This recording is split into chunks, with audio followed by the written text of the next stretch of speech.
Up next, ladies and gentlemen, we have a very interesting conversation coming your way on sustainable economic growth, empowering rural India. I'd like you to please put your hands together and welcome Mangesh, Wange, Chief Executive Officer, Swades Foundation, to the stage. Let's have a huge round of applause, please, ladies and gentlemen. And also, let's welcome Jyotsna, Chief Manager, Content Development, Editor, Global Sustainability Alliance. Let's welcome Jyotsna as well with a big hand, ladies and gentlemen. So I know it's really early in the morning, everyone, but let's put some positive energy into this morning. Can we have a huge round of applause, please? Thank you so much. Jyotsna, Mangesh, welcome. Handing the stage over to you.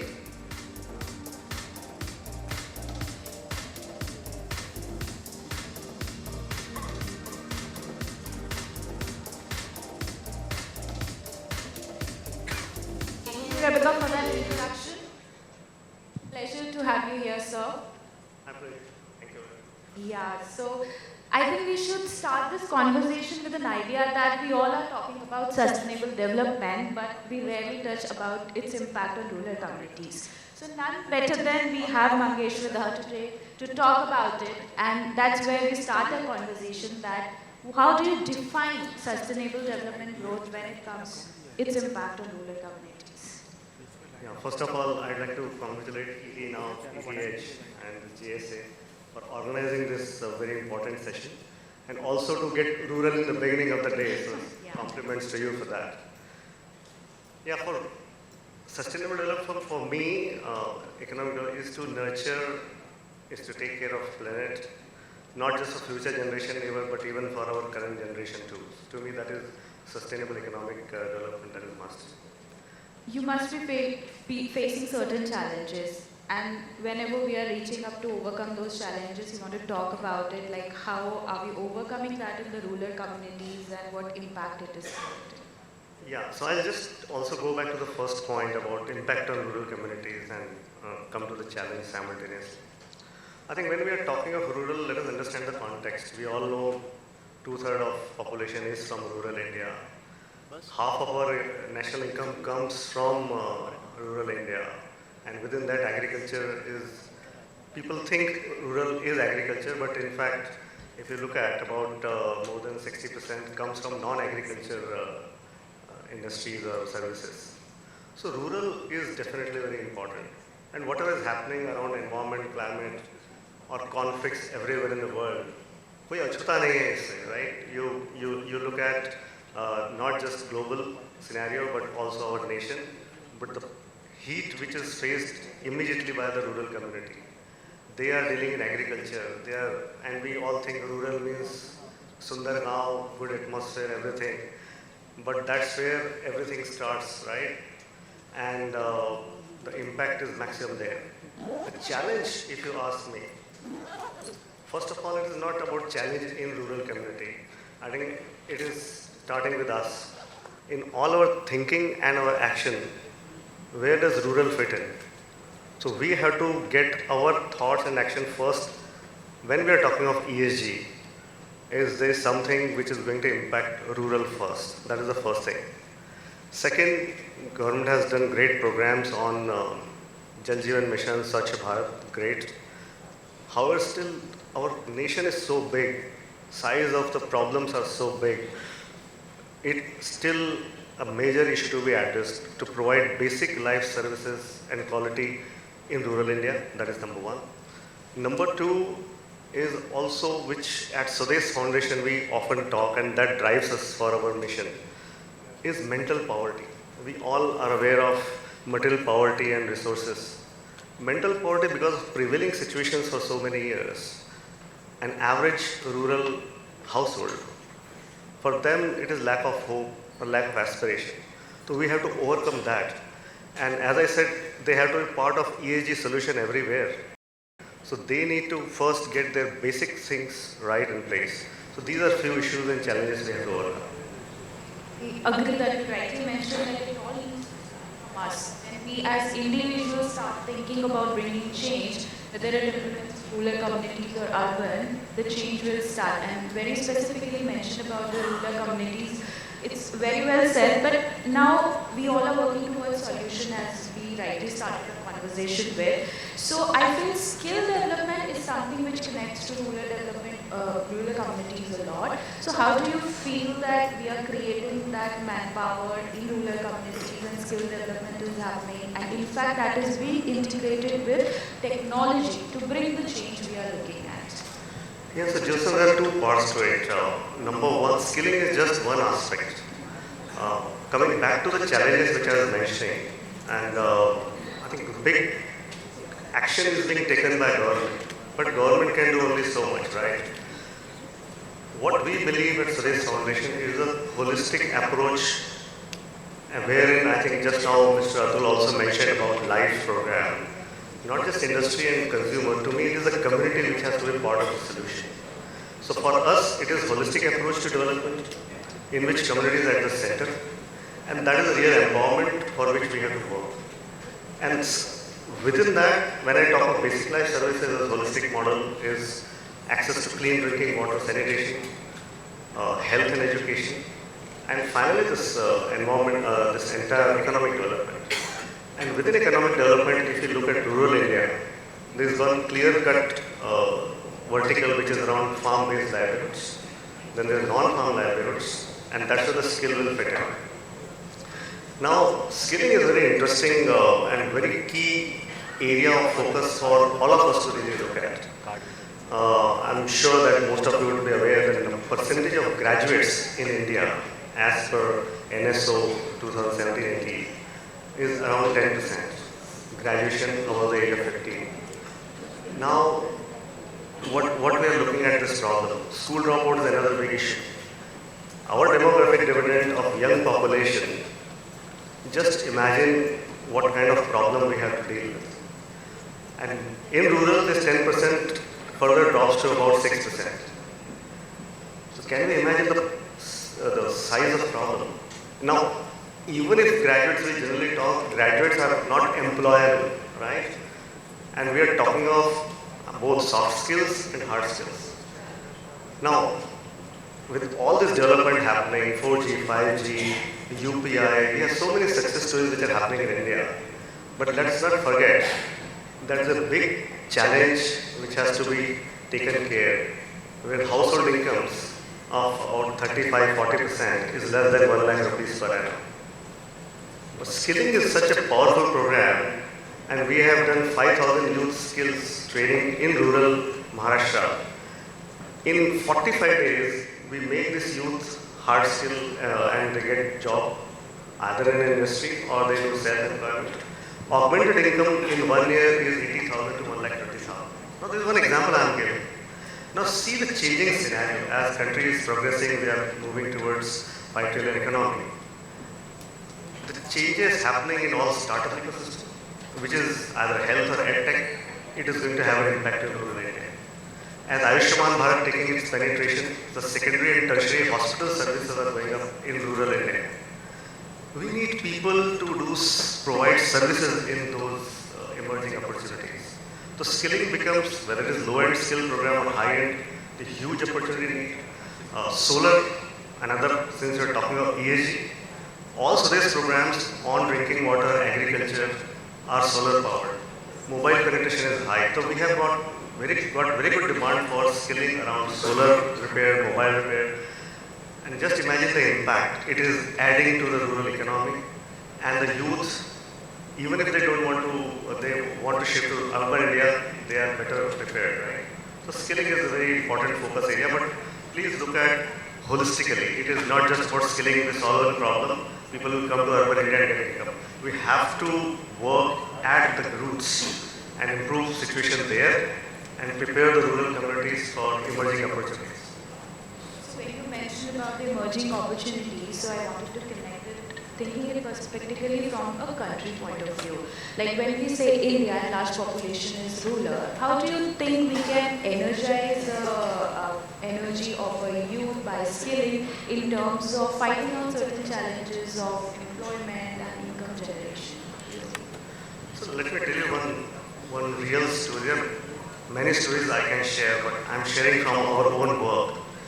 We all know about cashew as a product. We all consume cashew. Now, cashew is a very interesting crop. Raw material comes somewhere in April, May, June, and the real consumption happens during festival, right, from Diwali, New Year, Christmas. Now, for a farmer, or even for a local processor in rural India, and this is one example, there are multiple examples we can take. The working capital is a huge problem, and we face this problem. Many small-scale backyard kind of custom units in our Raigad district where we operate in Nashik. They started with a lot of enthusiasm, took bank loans, and they struggled for a year and two, and they actually got shut down. We figured this out. This is something where whatever Swades Foundation is doing for rural empowerment, but this is an important aspect which we have to see. Because there are youth and women who are very keen to pursue this for income generation. And please understand, cashew processing, some of you may be knowing, the critical part is grading of cashew. If you get cashew today for consumption, the size starts from 180, which is the biggest size, 210, 240, and 320. Now, grading is very important skill. Since we talk of skill, I'm not talking about craft and artisans, that of course we know all about that. Now, this is where we figured out that they need support on the back end, on the working capital side, and front-end marketing linkage. So we created Swades brand, where Swades Foundation is helping on back-end and marketing linkages. It is available on Amazon and Flipkart. But we are using the energies and their skills for processing. They get assured income. This is one example. Then we also have very good cadre of Pashu Sakhis. Because goat is anytime machine, anytime money for a rural, very poor, marginal poor household. Goat consumes very less water. It doesn't need huge green fodder to eat. And a poor household, especially single women, widow household, it is a good income source. For us, it is maybe difficult to understand, but for that lady, goat rearing is a very powerful solution to come out of poverty. But the problem is, someone has to train her, number one, and if goat falls sick, so we have created a cadre of 100 Pashu Sakhis. For them, it is a business, and they take care of this ecosystem. And all are women? All are women. So I think that addresses the main cause we also wanted to bring about the women empowerment. So when you're talking about rural communities, I'm sure that is one of the key focus which we have as a Swades Foundation into it, that creating employment and income source for the women. Absolutely. So I think Jasna, thank you very much. It's very close to my heart. Women empowerment we all talk about. For me, I have worked in corporate sector for 30 years and shifted 8 years back to social sector. I think the biggest happiness for us, and we actually see it happening on the ground, and which is through empowerment. Now, we have to understand the context. We all travel every day in Mumbai, Delhi, 1 hour, 2 hours, we blame traffic. Imagine कीजिए हमें पानी लेके 2 घंटे अगर अपने घर पे आना है. This is the situation even today. Not far from Mumbai, come with me, we'll be very happy to host you in Raigad and Nashik. Every day women are traveling to fetch water, 1 hour, 2 hours. We have done more than 700 drinking water schemes. But one single intervention, hence I said these programs, Jal Jeevan missions are great programs for our country. But work to be done is so much. But we have seen stories, Angrepond village in Mahad. This is a very interesting story. 36 households. And we got this water scheme somewhere in 2017-18. And every 6 months or 8 months when I visit that village, I find this village where women are driving such a beautiful change. Because once water came to their village, direct to home, Nal Se Jal hum 2013 se kar rahe hain. There was wastewater which got generated because water availability was good. These women thought, let us create kitchen gardens. So 30 kitchen gardens individual and 3 self-help groups. 33 kitchen gardens, they created wastewater problem solved. So we have solved drinking water. Once they got kitchen gardens, they got surplus vegetables. They said, okay, now we have to sell it. So they started going to Taluka headquarters, Mahad town, started selling. And for initial 3-4 months, they were selling on roadside. Then we did one program on Panchayati Raj and government. And then next time I visited, they said, sir, हम तालुका अधिकारी से मिले and उनसे हमने बोला हमारा एक जगह मिलना चाहिए. So this has not done. They got so much confident. They went to permission. They are putting proper stall, and 3 months back they started getting into gir cow ghee production. So one change. We have seen many. We have thousands of Swades Mitras. They are doing eye checking preliminary. Then our mobile one goes, and then they solve preventive blindness kind of problem which is there, and they are not getting any money for it. हमें गांव अच्छा करना है, हमें गांव मजबूत बनाना है. So this is power where women are, and these are all 10th class women, but the confidence they have, the kind of service they are doing is so amazing. Because this really touches the heart, because we usually say, and we have this question always with our speakers, and we keep that as a point of discussion, that in all the businesses, the corporates, and when we talk about sustainability, how sustainability marry profitability?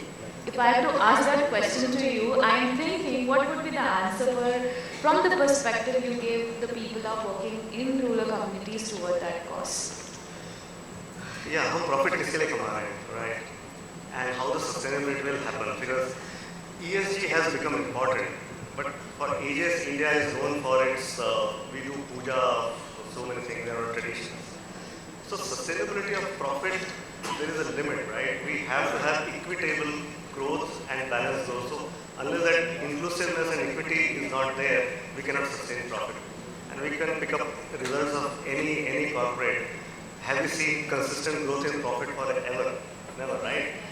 And whenever it drops, or whenever we fail to achieve our targeted growth, I think it will be good to look at something is missing in our social aspect of looking at things or environment. So either today or tomorrow, if that sustainable approach is not taken, we are going to get impacted. But just connected question to it, maybe that is how we will end the conversation. We usually are looking at a mapping of the return mitigation cycle, maybe post-COVID or whatever economic slowdown has happened. How do you see the rural communities coming back, fighting back, turning more entrepreneurs, and how they are making secure their sources of income and activity? Just another very interesting intervention for us. So our aim, Ronnie Suvala, who is our founder in the arena, he gave us one mission about 5 years back. I want at least 2,000 youth to come back to Raigad. This is before COVID. And people who are from Konkan and Mahad or Raigad, there is a Dadar Plaza theatre we know, and there is a small circle there. If you go on any Saturday, Sunday especially, that is a Facebook LinkedIn for Konkan community. And we started going there and interacting with these people. So most of the people after retirement go back to village, right? Ronnie said, was some 1,500 youth ko leke jayenge to kya karna hai? And we started engaging with them, understanding their this thing. We tried very hard. I'm talking before COVID. COVID it was natural flow back. So right example is what we did before COVID. So we were able to get back about 200 youths, although 500 registered. Now there are two parts to it. One is most of the youth, they want to stay back in rural. But what is causing them to shift to this thing? One, as I said, is basic life services quality, changing aspirations. They also want to have good life, right? And income earning opportunities. In Mumbai, all basic service provider, delivery boy, courier or taxi, average income 10, 12, 15, 20,000, right? All this labor. How much they will be saving for quality of life? But they are ready to do 8,000 rupee job in that income. So that is one thing we have to understand. Quality of service and available opportunities. People want to stay back. Difficult part is people, all youth who are in cities and they want to go back, but three problems. Number one is when I go back to village, गाँव शहर से fail हो गया इससे वापस गाँव आया तो very small insight we got. मैं गाँव जाऊँगा तो people कहेंगे तुम कुछ किए नहीं. The second was I am getting 10,000 income which I am not happy about. If I go back to rural and start an enterprise, start a goat farm, or start some grocery shop, there is a time which has to be there where I can reach that income of 8,000. That transition. So it's actually work. There is one village and Times of India carried this story about 3 months back, not this story which I am sharing. The problem was kind of bonded labor, they were caught in some village, cleaning well. Adivasi village, right?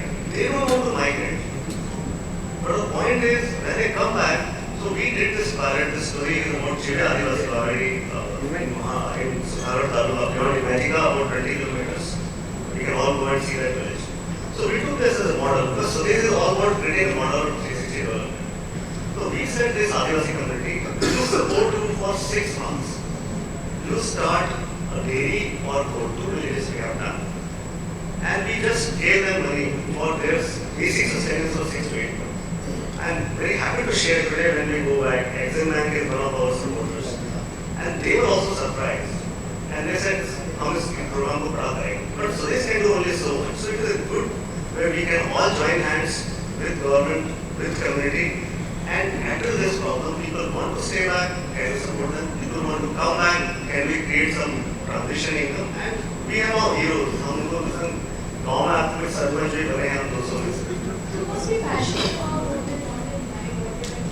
That is what is bringing them back. See, actually, quality of life. If you look at people want to stay close to their house, right, and their native places, but रोजी रोटी के लिए लोग बाहर आते हैं. That's even the mentality of the corporates and how we work. Yes, how we can create opportunities? Can we have subsidiary units more in rural?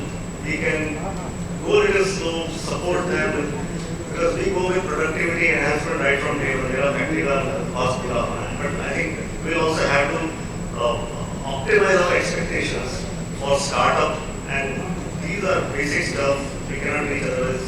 ESG goals or SDG goals. Right? So to end this conversation on a very positive note and with that all hopeful ideas for bringing that change in rural communities, you want to give some quick messages to our listeners and what Swadesh wants to convey from what they are doing for the change you want to bring in from sustainability. One thing, make rural cool. That's what we join hands, follow us on Swades, come and support more Swades foundations in rural India. I think government, we should collaborate, community, we should, I think collaboration is the word which I like to use. And there's a lot of hope and positive stories to really get. Thank you so much, Mangesh. It was very interesting to have that discussion with you, and we look forward to have such discussions My with you. pleasure. Thank you so much. Thank you.